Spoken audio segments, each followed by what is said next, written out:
미국은 틱톡 매각, 일본은 라인 매각 있냐라고 하는 그런 내용인데요. 많은 분들이 아실 것 같아요. 지금 굉장히 시끄러웠죠. 지난주였나요? 바이든 대통령이 틱톡을 매각하는 것, 1년 내에 매각한다라는 것에 대해서 최종적으로 그 의회에서 통과된 법안에 서명을 해서 법이 됐죠. 이제 앞으로는 액션으로 이어질 텐데 여러 가지 말씀드리겠습니다만 어찌됐건 우리는 이렇게 남의 일인 줄 알고 이러고 봤었는데 그렇죠. 뭐 미국에 사는 입장에서도 그런가 보다. 뭐 그래도 이게 맞나 틀리나 뭐 이런 생각 좀 이렇게 떨어져서 평가를 하고 있었는데 이거 뭐 한국에서도 비슷한 일이 있다. 공교롭게도 같은 시기에 이런 게 나오다 보니 한번 다룰만 하다라는 거예요. 우선 첫 번째요. 바이든 사인서 빌. 그러니까 이 틱톡 이제 더 이상 사용 못하게 되는 거예요. 2024년 일렉션 이후죠. 이게 기간이 있다 보니까 무슨 얘기냐. 중국 기업이 운영하는 이 플랫폼, 동영상 플랫폼이죠. 틱톡의 미국 내 사업권을 강제 매각하는 법안이요. 통과된 거예요. 통과되고 서명했죠. 그래서 뭐 하원에서 그게 20일이었었나요? 압도적으로 통과가 됐어요. 그래서 결국은 이 내용은요. 틱톡의 모 회사죠. 중국의 바이트댄스. 라고 하는데 향후 270일입니다. 그리고 이게 또 연장하면 90일이 연장이 될 수 있으니까 총 360일 그러니까 1년이죠. 1년 이내에 미국 내 틱톡의 지분을 강제로 매각하는 그런 법안이 담겨 있다라는 거죠. 바이든 대통령 서명으로 이제 효력을 발휘하게 됐는데요. 앞으로 9개월 이내에 또는 뭐 그 다음에 또 3개월 플러스 되는 거죠. 매각되지 않는 한 미국 내에서 틱톡은 영구적으로 금지된다. 사용이 금지된다라는 그런 내용인 거죠. 결국 그 말은 우리 이런 거 있잖아요. 가끔 이제 웹사이트가 있는데 이 나라에서는 접속이 안 된다 뭐 이런 거. 사실 미국에서는 거의 그런 게 저는 본 적이 없었던 것 같은데 뭐 한국에 가끔 있고 또 중국 같은 경우는 이런 게 뭐 굉장히 비일비재하다라고 하죠. 아무튼 그런 식의 액세스를 밴하는 그런 상황으로 이어지지 않을까라는 얘기인데요. 결국 여기서 이대로 법이 집행이 된다 그러면 미국 내 사용, 틱톡의 사용이 금지된다라는 거고요. 그래서 앞서 이 배경을 얘기하자면 대중국 강경파들이죠. 중국의 공산당이 이 중국 바이트댄스를 중국 회사다 보니까 지배하고 있고 그렇다 보니 틱톡을 통해서 미국의 어떤 여론 형성, 선거 뭐 이런 데 개입하고요. 개인정보, 미국인들의 개인정보를 빼낼 수 있다라고 하면서 이러한 법안을 추진했었던 거죠. 이게 통과가 될까 했었는데요. 통과가 된 거예요. 물론 이에 대해서는요. 바이트댄스가 소송을 통해서 제동을 걸 가능성이 매우 높기 때문에 실제 발효까지는 뭐 수년이 더 걸릴 수도 있겠죠. 뭐 어떻게 전개될지 아직 잘 모르겠습니다만 그러나 바이트댄스는 바로 얘기했죠. 틱톡 팔지 않을 거다라고 한 거죠. 바이든 대통령의 서명이 있은 지 하루 만에 본사가 매각하지 않을 것이다 라는 그런 의견을 통해서 못 박음으로써 틱톡 금지를 둘러싼 찬반 논란 그리고 미중의 갈등 구조도 한층 더 심화될 것이다 라는 그런 예상을 하고 있는 거죠. 그래서 뭐 이와 관련해서 뭐 바이트댄스가 얘기하는 것은요. Strong First Amendment right이죠. 그리고 케이스가 있다라는 거죠. 미국 사용자의 데이터를 중국 정부하고 공유한 적도 없고 앞으로도 그럴 것도 아니고 따라서 우리는 그런 것들은 다 근거 없다. 그리고 회사가 가진 헌법상의 기본권을 지키려는 노력을 끝까지 해나가겠다라는 그런 지금까지의 입장을 더 반복하는 발표를 했다라는 거죠. 그래서 이와 관련해서는요. 중국 정부뿐만 아니라요. 미국 내의 틱톡 사용자들도 이에 대해서 강하게 반발하고 있습니다. 이번 사태가 11월에 있을 미국 대선에도 영향을 끼칠 수 있다는 그런 전망이 나오고 있는데요. 왜 그러느냐? 틱톡이 엄청난 인기가 있다는 거죠. 지금 미국 인구가 뭐 3억 얼마 되는 거잖아요. 3억 7천 이상인데 여기서 절반 이상이요. 틱톡을 사용하고 있다라는 거예요. 그리고 평균적으로는 뭐 미국의 어덜트지만 또 그 전에 나이까지 합치면은요. 미국의 지금도 한 40%이긴 한데 그리고 10대나 20대, 30대로 보면요. 이건 뭐 절반을 훌쩍 뛰어넘는 거예요. 그래서 굉장히 많은 그런 상황이죠. 그래서 유저들뿐만 아니라 그리고 또 앱을 운영하는 그 기업들이 있는데 미국에 700만 개의 기업들이라고 하네요. 저 같은 경우는 저희는 뭐 틱톡을 따로 채널이 있긴 합니다만 그렇게 아주 적극적으로 쓰지는 않습니다만 그럼에도 이렇게 이 틱톡 플랫폼 하에서 비즈니스를 하는 업체들 입장에서는 굉장히 반발이 클 거 아니겠어요. 그런 부분들이죠. 그렇다 보니 또 민주당의 여러 하원 의원들 중에는요. 젊은 유권자들의 지지를 얻어야 하는 민주당의 이 법안은 굉장히 큰 실수가 될 것이다 라고 우려하는 그런 목소리도 나오고요. 실제로요. 이 지난달 말이었어요. CNBC 방송에서 이 설문조사를 했는데요. 이 틱톡 매각 및 금지에 찬성한 비율이요. 절반이 채 안 됐다고 합니다. 그리고 특히 뭐 공화당 쪽에서의 찬성이 좀 더 높긴 했습니다. 60%. 그래도 좀 아주 높은 건 아니고요. 그리고 민주당 같은 경우는 특히 40%만이 이러한 매각에 대한 법안 찬성을 했다라고 하니까요. 결국 틱톡이 아주 많은 표심을 잡아진 않는다 해도 특히 이제 이 두 후보 간의 이 지지율 격차가 크지 않은 그런 주에서 이 스윙 스테이트에서요. 민주당 지지자들이 적극적으로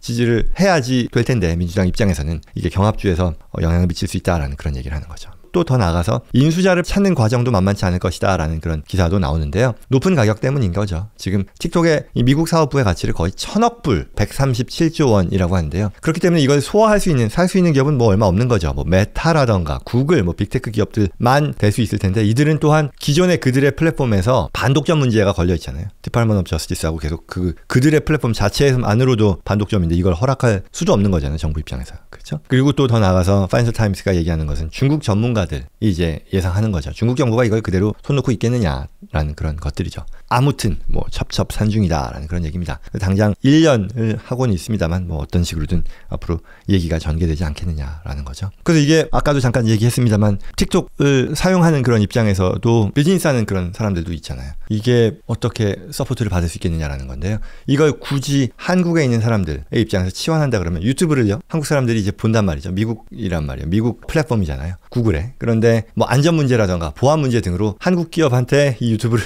한국 사업부를 팔아라, 아니면 접고 떠나라라고 한다면 이 뭐 말이 안 되잖아요. 그렇게 되지 않겠죠. 그렇게 할 수 있는데, 그럼에도 불구하고 이게 한국에서 벌어진 게 아니니까 그냥 뭐 남의 일이구나, 뭐 이게 뭐 그런가 보다, 또 뭐 그럴 수 있겠느냐 했었는데, 여기서 이제 한국과 관련된 일이 또 공교롭게도 비슷한 상황이 벌어지고 있더라라는 거죠. 일본 정부가요, 라인의 지분을 매각하라고 네이버에 요구했다라는 거예요.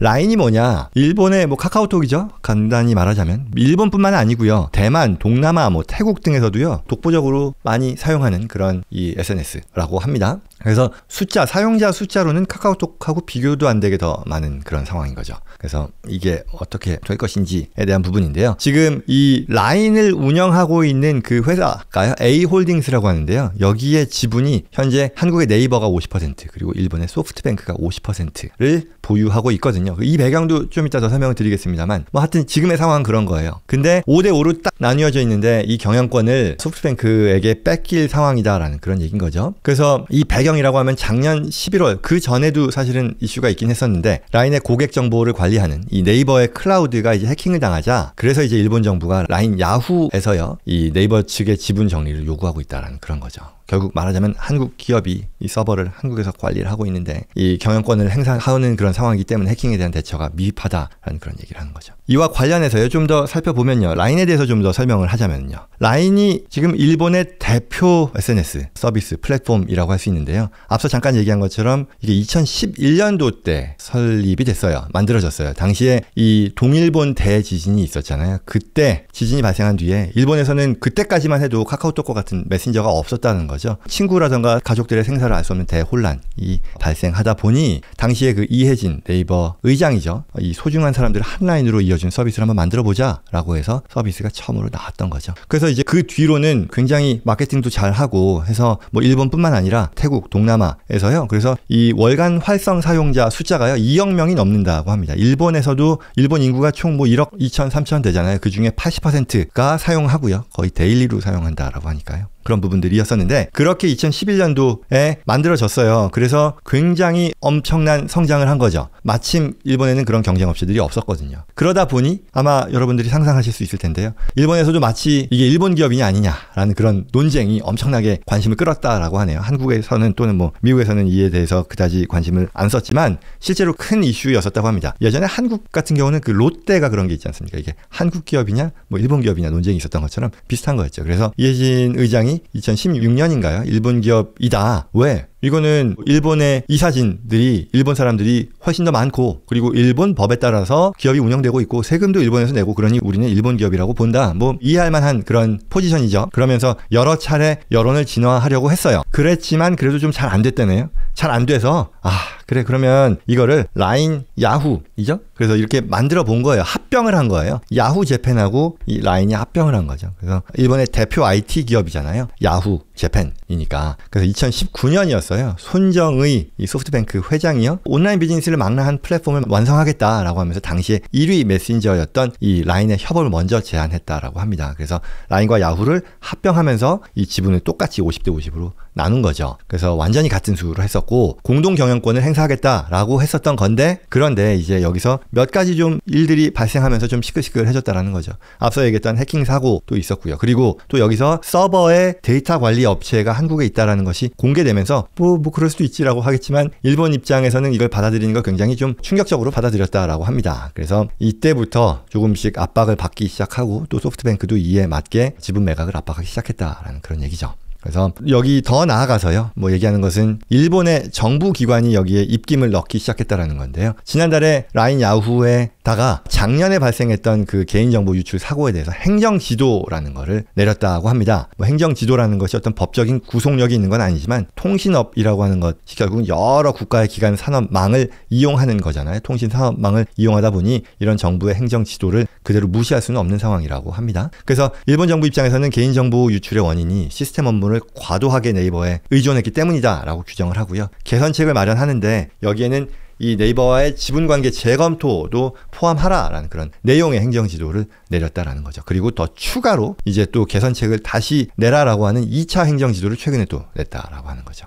그래서 이러한 것들을 배경으로 소프트뱅크가 지분 변경을 이제 요구하고 나섰다라는 그런 얘기입니다. 보통은요, 이런 해킹 사고가 발생하면 정부가 뭐 보안 조치 요구하고요, 뭐 벌금, 뭐 페널티 부과하지만 지분 정리를 요구하는 건 사실 드문 일이겠죠. 자본주의 사회에서 이게 뭐라고? 1차적으로는 벌금이잖아요. 그리고 뭐 보완하라라고 하는 거죠. 그래서 여기에 대해서는 이러한 조치, 일본 정부의 조치에 대해서는요, 자국의 대표 플랫폼을요, 한국 기업이 소유하고 있는 상황을 뒤바꾸겠다라는 그런 의도가 있는 거 아니냐라는 해석을 한다는 거죠. 최근에 이제 앞서 얘기했던 그 틱톡 얘기 나오는 것처럼 뭐 미국 사업 강제 매각하는 것처럼 정보의 악용 가능성 때문에 플랫폼을 퇴출하려는 움직임이다라는 건데요. 이거는 성격은 너무 다른 거잖아요. 적국이잖아요. 미국 입장에서 중국은 적국인데 한국과 일본은 뭐 외교적인 이익이야 당연히 충돌할 수 있지만 기본적으로 우방이잖아요. 그리고 특히 현 정부 출범 이후에는 뭐 미국과 함께 뭐 한미일 뭐 해가지고요, 중국 팽창에 대응하기 위해 양국 관계 개선에 행정부, 이 정부 차원에서 공을 굉장히 많이 들였죠. 이런 상황에서 한국 기업을 타깃으로 정보 유출 우려를 제기하면서 경영권을 위협하는 것은 외교적인 문제가 될 수 있다라고 할 수 있는 거죠.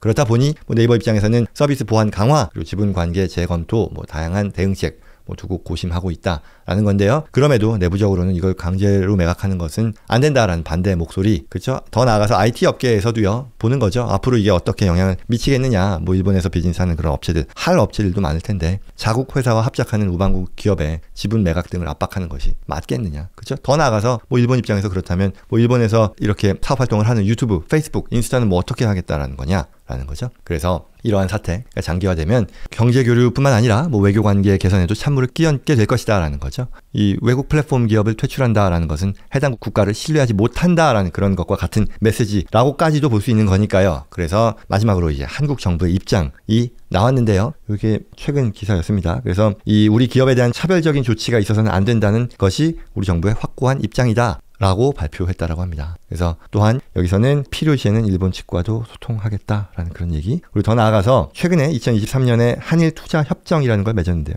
양국의 투자 기업에 대해 내국인과 동등한 대우를 해주기로 했는데 이런 것들도 다 여기서도 문제가 되는 건 아니냐라는 그런 지적이 나오고 있는 상황이다. 그래서 말려들지 않게가 뭔지 모르겠습니다만 신중하게 대응하겠다라는 입장을 밝혔다라고 합니다. 공교롭게도 비슷한 시기에 한국, 미국, 중국에 걸친 사안이 이렇게 있어서 다뤄봤습니다.